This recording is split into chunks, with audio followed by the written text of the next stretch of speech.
বাংলার খবরের দিকে অবৈধভাবে মদের ঠিক দীর্ঘদিন ধরে চলছে এই মদের কারবারি এবং তার পাশাপাশি মহিলা বাহিনীরা রীতিমতো সরব হয়েছে। রণংদেহী সাজে তারা প্রতিবাদ জানিয়েছে।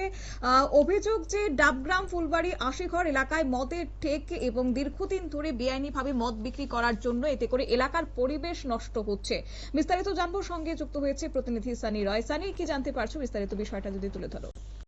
একদমই শতাব্দী, যেমনটা তুমি বলছিলে যে রণংদেহী প্রমিলা বাহিনী যুদ্ধ একদম একেবারে সেই ছবি কিন্তু ধরা পড়লো জলপাইগুড়ি জেলার ডাবগ্রাম ফুলবাড়ি বিধানসভার আশিঘর এলাকায়। তোমাকে জানাবো, এই এলাকায় দীর্ঘদিন ধরে কিন্তু একটি বাড়িতে অবৈধভাবে মদ মজুত করে কিন্তু সেখানে রমরমিয়ে ব্যবসা চালাচ্ছিল, এমনটাই প্রতিবেশীদের অভিযোগ।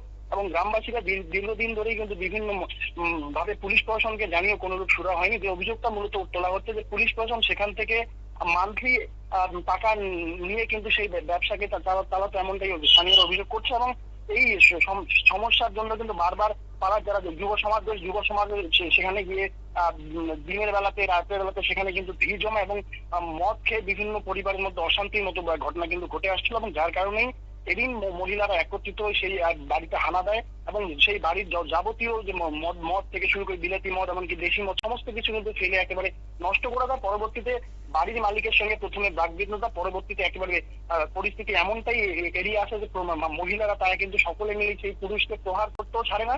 এবং সমস্ত বিষয় যখন পুলিশ প্রশাসনের কাছে খবর দেয়, দ্রুত কিন্তু আশিঘর পুলিশ ঘটনাস্থলে পৌঁছায় এবং পুলিশ ঘটনাস্থলে পৌঁছায় পরিস্থিতি নিয়ন্ত্রণে আনে। এবং এই যে ব্যক্তি অর্থাৎ শঙ্কর নামের যে ব্যক্তি, তাকে কিন্তু গ্রেপ্তার করে নিয়ে যায় এবং পুলিশের তরফ থেকে জানানো হয়েছে যে সমস্ত মদের সামগ্রী বাজেয়াপ্ত করা হবে এবং আইনানুগ ব্যবস্থা নেওয়া হবে। তবে গ্রামবাসীরা কিন্তু একটা বিশাল পরিমাণ সেখানে জমায়েত হন এবং তারা যে অভিযোগটা করছে যে পুলিশ এতদিন কেন চুপ ছিল, আর এই আন্দোলন এবং এত বড় একটা ঘটনা ঘটে যাওয়ার পর প্রশাসনের সেখানে উপস্থিত হয়েছে। শুধুমাত্র ডাবগ্রাম ফুলবাড়ির এই আশিঘর এলাকার এই ঘটনা নয়, জলপাইগুড়ি জেলার বিভিন্ন গ্রামীণ এলাকাগুলিতে কিন্তু এভাবেই অবৈধভাবে মদের রমরমা কারবার চলছে বলেই কিন্তু অভিযোগ তোলা হচ্ছে। তবে প্রশাসনের ভূমিকা নিয়ে বারবার প্রশ্ন উঠছে এবং গ্রামবাসীরা যেমনটা অভিযোগ করছে, প্রশাসনের প্রত্যক্ষ এবং পরোক্ষ মদতে কিন্তু এভাবে অবৈধ মদের ব্যবসা রমরমিয়ে চলছে জেলার বিভিন্ন বাজারগুলিতে। তবে বর্তমানে মহিলাদের কি দাবি রয়েছে? দেখো, মহিলা যেমনটা বলছেন যে একেবারে মদ মুক্ত করতে হবে গোটা পাড়াকে। শুধুমাত্র যে সমস্ত জায়গাতে অর্থাৎ বিলাতি মদের যে দোকান, লাইসেন্স প্রাপ্ত দোকান, সেই দোকানগুলি স্কুল কলেজের থেকে অনেকটাই দূরে সরিয়ে সেসব রাখতে হবে। এবং গ্রামাঞ্চল, বিশেষ করে এই যে আশিঘর এলাকা, এই এলাকাতে প্রচুর পরিমাণে কিন্তু বাচ্চা কাচ্চা রয়েছে, ছোটদের স্কুল রয়েছে এবং সব মিলিয়ে এই পরিস্থিতি, সেই পরিস্থিতিকে নিয়ন্ত্রণে আনতে হবে। এবং এই ধরনের কোন রকম অবৈধ মদের দোকান বা মদের ঠেক কিন্তু কোনোভাবে বসানো যাবে না। পুলিশ প্রশাসন যদি এতে কোন রকম গুরুত্ব না দিয়ে যদি এদের বিরুদ্ধে ব্যবস্থা না নেয়, তবে আজকের যে ঘটনা, সেই ঘটনা কিন্তু পুনরাবৃত্তি হতে বেশি সময় লাগবে না, এমনটাই কিন্তু মহিলাদের তরফ থেকে পরিষ্কার জানিয়ে দেওয়া হয়েছে। ধন্যবাদ সানি।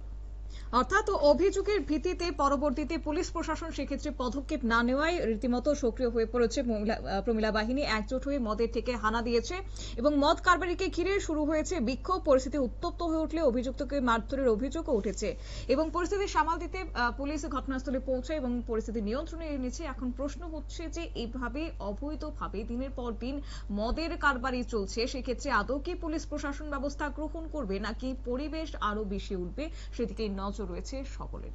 নিয়ে নিচ্ছি ছোট্ট একটি বিজ্ঞাপন বিরতির, সঙ্গে থাকুন।